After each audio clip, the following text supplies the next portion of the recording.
Assalamualaikum. This is Dr. Mohammed Shafi and you guys are watching Biochemistry. आज की class, आज का lecture, आज की वीडियो बहुत ही इंपॉर्टेंट होने वाली है। अब सवाल ये होता है कि वीडियो इतनी इंपॉर्टेंट क्यों होने वाली है, क्योंकि हमें पता है कि एमडी कैट जो कि पहले 5 अक्टूबर को होना था, इस साल 5 अक्टूबर 2025 को होना था, अब वो एमडी कैट डिले होके जा चुका है 26 अक्टूबर के ऊपर। ठीक है, 26 अक्टूबर को ये एमडी कैट हो रहा होगा संडे वाले दिन। और अब आप लोगों के पास आखिरी के अब सिर्फ और सिर्फ 20 दिन बाकी है। अब ये जो 20 डेज है ना, ये काफी इंपॉर्टेंट होने वाले हैं। देखो, किसी भी एग्जाम की तैयारी के अंदर जो सबसे क्रूशियल पीरियड होता है ना, तैयारी सब शुरू करते हैं। आप साल के शुरू में बहुत ज्यादा मोटिवेटेड होते हो कि हम एमडी कैट करेंगे, हम डॉक्टर बनेंगे, हम बहुत कुछ कर जाएंगे। लेकिन ये जो आखिरी के 20 दिन होते हैं ना, ये जो आखिरी का हफ्ता होता है, ये बड़ा इंपॉर्टेंट होता है, क्योंकि इस हफ्ते के अंदर ही आपकी बहुत सारी चीजें डिसाइड हो रही होती हैं। आप किस तरीके से एग्जाम के अंदर अपेयर होगे, आपकी तैयारी कैसे होगी, आप कितना ज्यादा प्रिपेयर्ड हो एग्जाम के लिए, कितना ज्यादा मेंटली प्रिपेयर्ड हो, ये सारी चीजें यही आखिरी के 20 दिन डिस्क्राइब कर रहे होते हैं, डिफाइन कर रहे होते हैं, और ये बता रहे होते हैं कि आपका कॉन्फिडेंस किस लेवल का है। तो सबसे इंपॉर्टेंट बात ये होती है कि आपको ये पता होना चाहिए कि भाई ये आखिरी के 20 दिन मैंने करना क्या है। क्योंकि अगर आखिरी के 20 दिन, मैं अक्सर एग्जाम्पल देता हूं कि भाई एक घोड़ा होता है जो पूरी साल रेस की तैयारी करता है, और आखिरी दिन जिस दिन उसने रेस दौड़नी होती है, उस दिन वो सही परफॉर्म नहीं कर पाता, तो उसकी तैयारी का फायदा। बिल्कुल इसी तरीके से, मैं कंपेयर नहीं कर रहा इसे, बट किसी भी एग्जाम की प्रिपरेशन के लिए आप पूरा साल मेहनत करते हो, लेकिन पूरा साल मेहनत करने के बाद जो आखिरी के 20 दिन होते हैं, जो आखिरी का हफ्ता होता है और जो आखिरी का टाइम होता है, वो बहुत ही इंपॉर्टेंट होता है। क्योंकि उसके अंदर आपने किस तरीके से रिवाइज करना है, किस तरीके से चीजों को लेकर चलना है, किस तरीके से तमाम चीजों को आगे बढ़ाना है और एग्जाम के लिए जाना है, ये बहुत ही इंपॉर्टेंट हो जाता है। और ये जो आखिरी के 20 दिन है, इसलिए काफी ज्यादा इंपॉर्टेंट होते हैं। तो इस वीडियो के अंदर बेसिकली हम बात करेंगे इन आखिरी के 20 दिन आपने क्या करना है, ये आखिरी के 20 दिन आपकी क्या स्ट्रैटेजी होनी चाहिए उसके ऊपर। ठीक है, तो एक बात तो तय है कि जो आखिरी के 20 दिन है ना, ये आखिरी के 20 दिन बहुत इंपॉर्टेंट होने वाले हैं। और ये आखिरी के 20 दिन अगेन आपका एमडी कैट कैसा होगा उसको डिफाइन करेंगे। अब देखो, एमडी कैट जो है ना, सबको पता है, ये जो एमडी कैट है ना, ये इंतहाई कॉम्पिटिटिव एग्जाम है, इंतहाई कॉम्पिटिटिव एग्जाम है। इसके अंदर मोर और लेस 1,40,000 बच्चे जो है वो एग्जाम के अंदर अपेयर हो रहे हैं। सोचो, 1,40,000 बच्चा एग्जाम के अंदर अपेयर हो रहा है, और 1,40,000 बच्चों में से तकरीबन पंजाब में से 50,000 बच्चे अपेयर हो रहे हैं एग्जाम में। इमेजिन, 50,000 बच्चे कहां से अपेयर हो रहे हैं? पंजाब से। इसी तरीके से सिंध से तकरीबन 33,000 स्टूडेंट्स अपेयर हो रहे हैं, केपीके से 39,000 स्टूडेंट्स अपेयर हो रहे हैं एग्जाम के अंदर, और बलूचिस्तान से तकरीबन 10,000 बच्चे अपेयर हो रहे हैं, और भी गिलगित बल्तिस्तान और बाकी अगर आप लगा लो तो ये तकरीबन 1,40,000 के करीब जाएगा।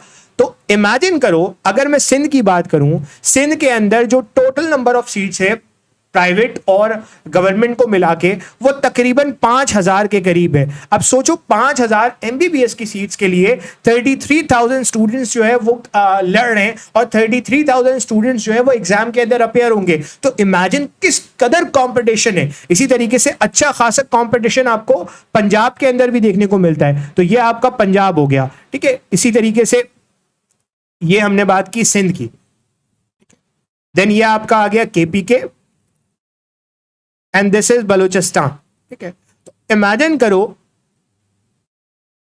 कि किस कदर आपको जो है वो प्रिपेयर होना पड़ेगा, और किस कदर आपको जो है वो एग्जाम के लिए तैयार होना पड़ेगा। तो this is again a very important thing. अगर आप एग्जाम के अंदर अपेयर होना चाहते हो, तो आपके लिए ये बहुत ही इंपॉर्टेंट है कि आप उस प्रेशर को बर्दाश्त कर सको, और उस प्रेशर के लिए जो है वो तैयार रहो। अब सवाल ये होता है कि अगले 20 दिन आपकी क्या स्ट्रैटेजी होनी चाहिए और अगले 20 दिन आपका क्या माइंडसेट होना चाहिए। तो अब अगर मैं माइंडसेट की बात करूं तो देखो बेटा, एक बात तो बहुत क्लियर है कि अगर आप एग्जाम के अंदर अच्छा परफॉर्म करना चाहते हो तो आपका माइंडसेट क्या होना चाहिए। अगर मैं यहां माइंडसेट की बात करूं तो आपका माइंडसेट ये होना चाहिए कि भाई मैंने अब तक जो करना था कर लिया, कोई मसला नहीं है। अगर उसमें कोई गलती कोताही भी रह गई है, कोई कोताही भी हो गई है, कोई मसला भी हो गया है, कोई चीज रह भी गई है, तो मैं पॉजिटिव रहूं। देखो, अगर आप ने 100 चीजें पढ़ी हैं और एक चीज नहीं पढ़ी और आप उस एक चीज के पीछे जो है ना वो दौड़ रहे होगे कि नहीं यार मैंने इस एक चीज को नहीं पढ़ा, पता नहीं एग्जाम के अंदर इसी एक चीज से 10,000 क्वेश्चन आ जाएंगे, नहीं, ऐसा नहीं होता। देखो, खुद को पॉजिटिव रखो।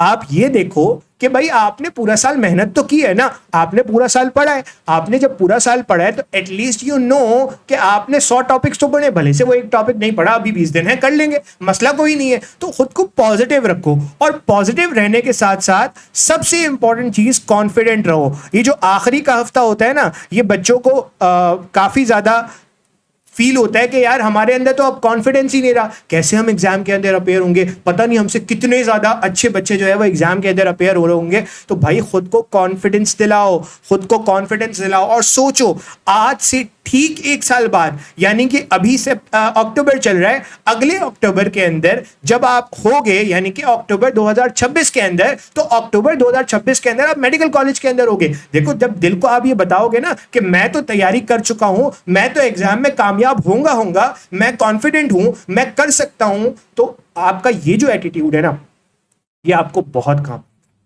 तो पहली चीज पॉजिटिव रहो, कॉन्फिडेंट रहो। दूसरी बड़ी इंपॉर्टेंट चीज जो यहां पे आती है ना, वो है कंसिस्टेंसी। क्या मतलब? आज हमने वीडियो देखी और आज ये वीडियो देखने के बाद मैंने तहिया किया कि मैं कल 18 घंटे पढ़ लूंगा और अगले दिन 1 घंटा भी नहीं पढ़ा। ये नहीं करना, ये सबसे बड़ी बुराई है। और सबसे बड़ा मसला ये है कि अगर आप एक दिन 18 घंटे पढ़ लोगे, खुद की हालत खराब कर लोगे, तो आप बर्न आउट हो जाओ। ये काम नहीं करना। आखिरी के जो 20 दिन है ना, उसमें कंसिस्टेंट रहो, बजाय इंटेंसिटी की तरफ जाओ। क्या मतलब? मतलब सिर्फ इतना कि भाई आपने 20 दिन जो है वो खुद को इस तरीके से एग्जाम के लिए प्रिपेयर करना है कि भाई मैं दिन के 8 घंटे पढ़ रहा हूं तो आइंदा 20 दिन में 8 घंटे पढ़ूंगा, कोई छुट्टी नहीं करूंगा। ऐसा नहीं है कि एक दिन 18 घंटे लेके बैठे और अगले दिन हिम्मत ही खत्म हो गई। ये सबसे खराब एटीट्यूड है, ये सबसे बुरा एटीट्यूड है। तो ये आपको सबसे ज्यादा ना मारता है। और तीसरी चीज जो सबसे इंपॉर्टेंट होती है वो होती है रिविजन। अब रिविजन सिर्फ इंपॉर्टेंट नहीं है, स्मार्ट रिविजन इंपॉर्टेंट है। सही है? क्या इंपॉर्टेंट है? स्मार्ट रिविजन इंपॉर्टेंट है। स्मार्ट रिविजन का क्या मतलब है? स्मार्ट रिविजन का मतलब यह है कि भाई आप ये देखो कि आपने आपके कौन से टॉपिक्स, लेट सपोज आपके सब्जेक्ट है बायोलॉजी, केमिस्ट्री, फिजिक्स और इंग्लिश, लॉजिकल रीजनिंग। अब इन सब्जेक्ट के अंदर मिसाल के तौर पे बायोलॉजी है। अब बायोलॉजी के अंदर आप ये कहते हो कि भाई मैंने जो है वो प्रैक्टिस की, अभी उस पर भी आएंगे कि आखिरी के 20 दिन आपका शेड्यूल क्या होना चाहिए और क्या करना चाहिए। बट लेट सपोज बायोलॉजी के अंदर जो है ना वो एक चैप्टर है इनहेरिटेंस। ठीक है, अब ये जो इनहेरिटेंस चैप्टर है ना, इससे मान के चलते अच्छे खासे क्वेश्चंस आते हैं। ये हाई यील्ड चैप्टर्स है, अभी वो डिस्कस भी करेंगे कि कौन से चैप्टर ज्यादा इंपॉर्टेंट होते हैं और किन चैप्टर से ज्यादा क्वेश्चंस बन रहे होते हैं। तो इनहेरिटेंस चैप्टर बहुत इंपॉर्टेंट है और मेरा यही वीक है, तो कोशिश करो इसको रिवाइज कर। आखिरी के 20 दिन आपने जो सबसे इंपॉर्टेंट काम करना है वो एक तो उन टॉपिक्स के ऊपर तवज्जो देनी है जो हाई वेटेज रखते हैं, जिनसे अच्छे खासे क्वेश्चंस आते हैं, और उन टॉपिक्स के ऊपर तवज्जो देनी है जो आपके वीक हैं हर सब्जेक्ट के अंदर। ये होती है स्मार्ट रिविजन। अगर आप उन टॉपिक्स को लेके बैठ जाओ जिनका वेटेज ही नहीं है, बेटा आप एग्जाम के, अब जो आखिरी के 20 दिन है ना, अब तो आपने पढ़ लिया, अब जो आखिरी के 20 दिन है ना वो एग्जाम को पास करने के लिए, एग्जाम में अच्छे नंबर लेने के लिए। तो देखो, जब भी आप किसी जंग के अंदर उतरते हो ना, एग्जाम्पल है जंग के जब आप उतरते हो तो आपका गोल क्या होता है? जंग को फतह करना। ठीक है, जंग जीतना अगर आपका मकसद है ना, तो आपको यह पता होना चाहिए कि भाई जंग जीतेंगे कैसे, आखिरी करना क्या है। तो अगर आपको ये पता है ना तो आपके लिए बहुत सारी चीजें आसान हो जाएंगी। तो स्मार्ट रिवीजन करो हर सब्जेक्ट के अंदर, चाहे वो बायोलॉजी हो, चाहे वो केमिस्ट्री हो, चाहे वो फिजिक्स हो, चाहे वो इंग्लिश हो, चाहे वो लॉजिकल रीजनिंग हो। इन तमाम सब्जेक्ट्स के अंदर आपकी स्मार्ट रिवीजन की स्ट्रैटेजी होनी चाहिए, और स्मार्टली रिवाइज करोगे ना तो आखिर में आपके वो टॉपिक्स भी अच्छे हो जाएंगे जो वीक थे, और उन टॉपिक्स का रिवीजन भी बहुत हद तक हो जाएगा जिनकी वेटेज ज्यादा थी। तो ये सबसे इंपॉर्टेंट हो जाता है। और सबसे इंपॉर्टेंट चीज, आखिरी के 20 दिन ना अपने मेंटल हेल्थ के ऊपर तवज्जो दो। मेंटल हेल्थ का क्या मतलब है? मेंटल हेल्थ का मतलब यह है कि भाई आखिरी के 20 दिन जो है ना, वो जब आप पढ़ रहे हो ब्रेक्स लो। ऐसा नहीं कि बस बैठ गए तो 18 घंटे बस एक ही दम में जो है ना वो करके उठे, नहीं, ब्रेक्स लो। उसके साथ साथ अपनी नींद पूरी करो, रिलैक्स करो, थोड़ा सा वॉक कर लो, थोड़ा सा एक्सरसाइज कर लो। क्यों? क्योंकि ये जो मेंटल हेल्थ है ना, ये मेंटल हेल्थ बड़ी इंपॉर्टेंट होती है। अगर आप 20 दिन लग के मेहनत करो और एग्जाम के दिन आपका कॉन्फिडेंस शेक कर जाए, फिर ये चीज़ बड़ी इंपॉर्टेंट होती है। आखिरी के 20 दिन आपने अपनी नींद के ऊपर तवज्जो देनी है। एटलीस्ट 6 घंटे, एटलीस्ट 8 घंटे आपने सोना है। अब वो आपके ऊपर डिपेंड करता है कि आप रात भर पढ़ते हो, दिन में सोते हो, या दिन भर पढ़ते हो, रात में सोते हो। आपके शेड्यूल के ऊपर डिपेंड करता है। मैं किसी भी बच्चे को ये नहीं कहता कि भाई तुम जो है वो रात में ही पढ़ो, नहीं, कुछ नहीं पढ़ पाते, तो आपके ऊपर डिपेंड करता है। लेकिन ब्रेक, नींद, रिलैक्स करना, ये बहुत इंपॉर्टेंट। अगर ये नहीं करोगे ना, बर्न आउट हो जाए। ये बहुत इंपॉर्टेंट चीज होती है। अब आ जाते हैं हम शेड्यूल के ऊपर। ठीक है, हमारा शेड्यूल क्या होना चाहिए? अब हम शेड्यूल की बात करते हैं। इधर आते, और अब हम बात करते हैं कि हमारे इन 20 दिनों का शेड्यूल क्या होना चाहिए।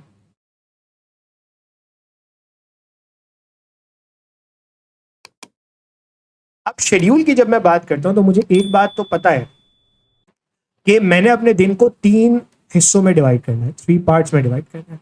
अगर मैं अपने दिन को 3 हिस्सों में डिवाइड कर लूंगा, एक सुबह का हिस्सा है, ठीक है, मॉर्निंग सेशन लगा लो,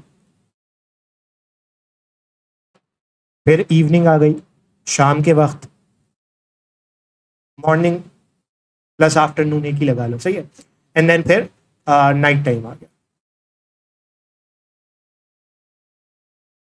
चल, अब ये जो मॉर्निंग और आफ्टरनून का टाइम है, इसको मैं तोड़ लेता हूं मॉर्निंग में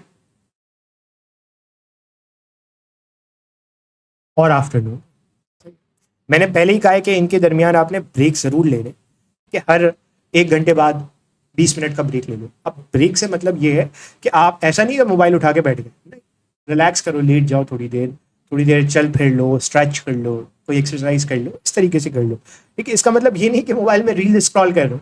देखो, आखिरी के 20 दिन आपने जितनी भी मेहनत की हो, पूरा सा आखिरी के 20 दिन डिस्ट्रैक्ट हो गए ना, रील्स के चक्कर में पड़ गए, किसी के मैसेजेस के रिप्लाई के चक्कर में पड़ गए, स्नैपचैट के स्ट्रीक्स के चक्कर में पड़ गए, और मैं कंटेंट बनाऊंगा इसके चक्कर में चले गए, बहुत बहुत नुकसान उठाओ। ये बड़ी इंपॉर्टेंट चीज़ होती है। अब देखो, मॉर्निंग के शेड्यूल में, मॉर्निंग के वक्त आपने, देखो 20 दिन की बात कर रहे हैं ना, शुरू के 10 दिन और आखिर के 10 दिन की बात करें। शुरू के 10 दिन आपने क्या करना है? शुरू के 10 दिन आपने रिविजन करना है। क्या करना है? रिविजन करना है टॉपिक्स का। और अगर आपका अभी सिलेबस रहता है तो आप वो सिलेबस कंप्लीट करो, ठीक है, रिविजन करो, स्मार्ट रिविजन करो। टॉपिक्स जो इंपॉर्टेंट है उनका रिविजन करो। बायोलॉजी के अंदर जो टॉपिक्स इंपॉर्टेंट है, बायोलॉजी के अंदर कौन से टॉपिक्स इंपॉर्टेंट है, सेल बड़ा इंपॉर्टेंट है, बायोलॉजिकल मॉलिक्यूल बड़ा इंपॉर्टेंट है। इसी तरीके से आपके पास जो है वो ह्यूमन फिजियोलॉजी आ जाती है, जिसके अंदर digestive system, respiratory system, immunity, gases exchange, homeostasis, इसी तरीके से रिप्रोडक्शन। ये काफ़ी इंपॉर्टेंट चैप्टर्स, इनको रिवाइज करो। इनके अंदर कॉन्सेप्ट्स हैं, इनहेरिटेंस हो गया, इन बायोटेक्नोलॉजी है, इन चैप्टर्स को रिवाइज करो। Same goes with physics, chemistry और इंग्लिश। ठीक है, अब शुरू के 10 दिन आपने क्या करना है? रिवीजन करना है, और फिर आपने सब्जेक्ट्स मतलब डिवाइड करना है कि भाई मैं इस सब्जेक्ट के अंदर ये रिवाइज करूंगा, इसके अंदर ये, इसके अंदर ये, इसके अंदर ये। अब आखिरी के जो 10 दिन है ना, उस मॉर्निंग सेशन में आपने क्या करना है? उस मॉर्निंग सेशन में आपने क्वेश्चन सॉल्व करने जाना है, सॉल्विंग क्वेश्चंस। जो सबसे इंपॉर्टेंट गलती बच्चे करते हैं ना, वो ये कहते हैं कि भाई हम सिर्फ रिवाइज करेंगे, हम क्वेश्चन सॉल्व नहीं करेंगे। भाई आपने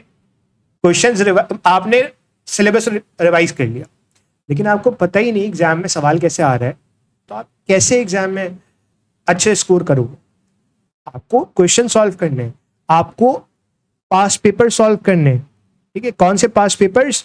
रीसेंट से शुरू करो, पीछे जाते रहो, रीसेंट से शुरू करो, पीछे जाते रहो, लेकिन तमाम सूबों के करो ताकि आइडिया हो आपको, सही है। इसी तरीके से जब आप क्वेश्चन सॉल्व करोगे तो आपको पता चलेगा अच्छा ये टॉपिक मेरा वीक है, ये टॉपिक मेरा वीक है, उसी वक्त रिवाइज कर लो, उसी वक्त उस कॉन्सेप्ट को ठीक कर लो। उसके बाद आप कोशिश ये करो कि आफ्टरनून वाले टाइम के अंदर, यानी कि जो दोपहर का टाइम है ना, उसके अंदर आप पास्ट पेपर करो। अब ये मैं पूरे 20 दिन की बात कर रहा हूं। पास्ट पेपर करो, पास्ट पेपर्स के साथ आप फुल लेंथ मॉक एग्जाम्स दो, फुल लेंथ पेपर्स दो। फुल लेंथ पेपर्स क्यों इंपॉर्टेंट होते हैं? देखो, एग्जाम में किस तरीके से आप क्वेश्चंस को अटेम्प्ट कर रहे होगे, आपको एक ओएमआर शीट लो, क्योंकि ओएमआर पे एग्जाम होना है, तो आप बबल शीट प्रिंट करो और बबल शीट प्रिंट करके उसके ऊपर एफएलपी टाइमर लगा के शुरू करो। इससे आपको जो टाइम मैनेजमेंट है ना वो भी आइडिया होगा। आपको ये भी पता चलेगा कि आप बबल शीट में गलती तो नहीं कर रहे, आप जल्दी जल्दी के चक्कर में कोई हैपहैज़र्ड तो क्रिएट नहीं कर रहे, कोई ऐसी चीज तो नहीं कर रहे जिसकी वजह से आपको फाइनल एग्जाम में बड़ा मसला होगा। तो इस चीज के ऊपर काम करो, रोजाना एक एफएलपी दो, रोजाना एक एफएलपी दो, और आखिरी के दिनों में तो मैं आपको कहूंगा दो एटलीस्ट दो। फिर जो उनमें मिस्टेक्स आ रही है उनको डिस्कस करो, उनको रिवाइज करो, उनसे सीखो कि वो क्या गलती कर रहे, कोई सिली मिस्टेक तो नहीं कर रहे, उनसे सीखो। अब आ जाओ शाम के वक्त के ऊपर, सही है।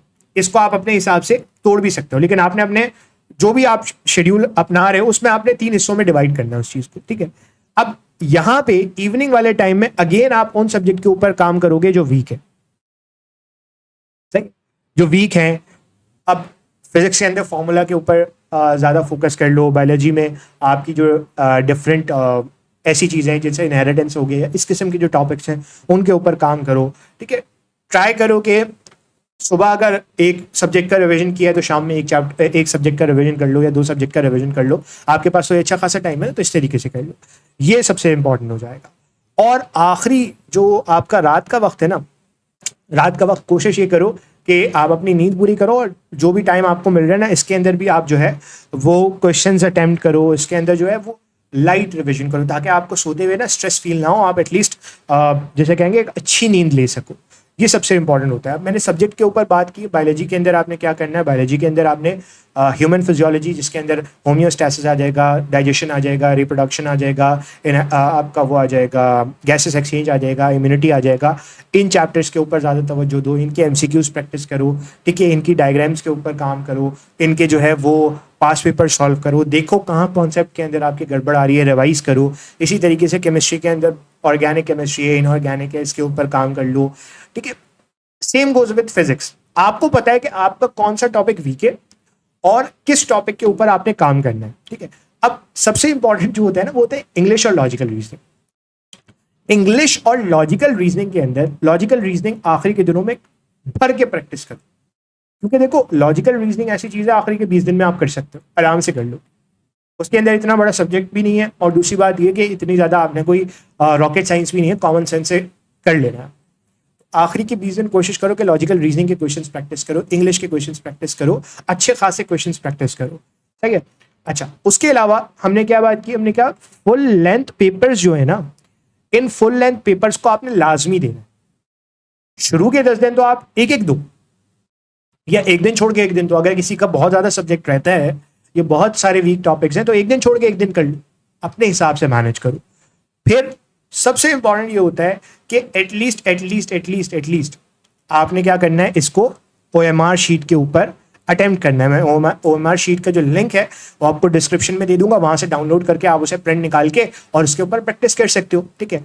उसके अलावा ओएमआर के ऊपर प्रैक्टिस कर ली, उसके अलावा आपने क्या करना है, उसके अलावा आपने टाइमर लगा के जो है वो एग्जाम के हिसाब से टाइमर लगा के जो है वो आपने फुल लेंथ पेपर्स देने। फुल लेंथ पेपर्स जितने अटेम्प्ट करोगे उतना अच्छा आपको आइडिया होगा कि आप किस तरीके से लेके चल लो। और सबसे इंपॉर्टेंट चीज, डाइट का ख्याल रखो। ऐसा नहीं कि आखिरी के 20 दिनों में बीमार पड़ गए, अगर कोई मसला आ रहा है उसको देखो, कहीं ऐसा तो नहीं है कि आपकी डाइट की वजह से मसला आ रहा है, थोड़ा सा स्ट्रेचिंग कर लो, एक्सरसाइज कर लो, ताकि एटलीस्ट बर्न आउट ना हो। रेस्ट करो, आखिरी के 20 दिन ना बड़ी एहतियात करनी है, बहुत एहतियात करनी है।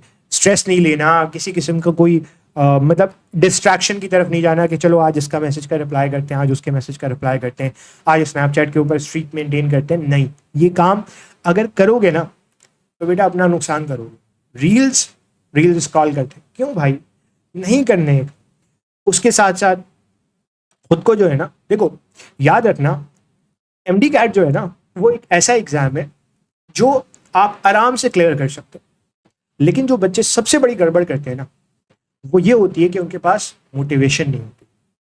और देखो मोटिवेशन क्या है, जब आप सोचो ना, आप अपने बचपन का ख्वाब पूरा करने जा रहे हो यार। आपने बचपन में ख्वाब देखा था कि मैंने व्हाइट कोट पहनना है, मैंने डॉक्टर बनना है, मैंने अपने नाम के साथ DR लगाना है। ये DR जो है ना, ये व्हाइट कोट जो है, ये कोई खरीद नहीं सकता, इसको हासिल किया जाता है मेहनत से। और अगर हासिल करना है ना तो ये आखिरी के 20 दिन बड़े इंपॉर्टेंट होते हैं। इन आखिरी के 20 दिनों में काम करो। इस आखिरी के 20 दिनों में जितना अच्छी तरीके से रिवाइज कर सकते हो, जितना अच्छी तरीके से फुल लेंथ पेपर कर सकते हो, जितनी अच्छी तरीके से क्वेश्चंस को सॉल्व कर सकते हो डिफरेंट चैप्टर्स के, करो, प्रैक्टिस करो। अच्छी डाइट रखो, थोड़ा सा फ्रेश फील करो, घर वालों के साथ बात कर लो, एक्सरसाइज कर लो, ये सारे काम करो। देखो अगर टेंशन लोगे ना कि नहीं एग्जाम है, बहुत बहुत स्ट्रेस है, देखो आखिर में ना, बेसिकली आखिर में जो सबसे इंपॉर्टेंट चीज आती है वो आती है आपकी स्ट्रेस मैनेजमेंट। आपको इस एग्जाम के अंदर ये समझाया जा रहा है कि अगर आपके पास एक पेशेंट आए, इमरजेंसी के अंदर गन शॉट का केस है, गोली लगी है, आपके हाथ पैर कांप जाएंगे? नहीं। आपको सिखाया जा रहा है कि जब आपके पास गन शॉट का केस आएगा तो आपने खुद पे कैसे काबू, खुद पे काबू रखोगे तभी तो उस पेशेंट की जान बचा सकते हो। इंपॉर्टेंट क्या है? इंपॉर्टेंट ये है कि खुद को उस स्ट्रेस कंडीशन के लिए तैयार रखो, मेंटली तैयार रहो कि मैं इस एग्जाम को आराम से कर सकता हूं, मुझे कोई मसला नहीं है, मैं कर सकता हूं। ये चीज है। एग्जाम डे पे क्या करना है, क्या लेके जाना है, क्या क्या सारी चीजें, उस पर एक अलग वीडियो बना दूंगा, मसला नहीं। लेकिन अभी ये जो आखिरी के 20 दिन है ना, इनके ऊपर काम करो। स्टिल कोई मसला है, कोई प्रॉब्लम है, कोई ऐसी चीज है जो अभी भी तंग कर रही है, तो आप कमेंट सेक्शन के अंदर लिख लो, मैं इसका जवाब दे दूंगा इंशाल्लाह। आज के लिए इतना ही रखते हैं, और इस वीडियो को अपने दोस्तों के साथ जरूर शेयर करो ताकि उनको भी पता चले कि एटलीस्ट इन 20 दिनों के अंदर करना क्या। तो आज के लिए इतना ही रखते हैं, इंशाल्लाह आपसे मुलाकात होगी नेक्स्ट वीडियो में। तब तक के लिए अल्लाह हाफ़िज़।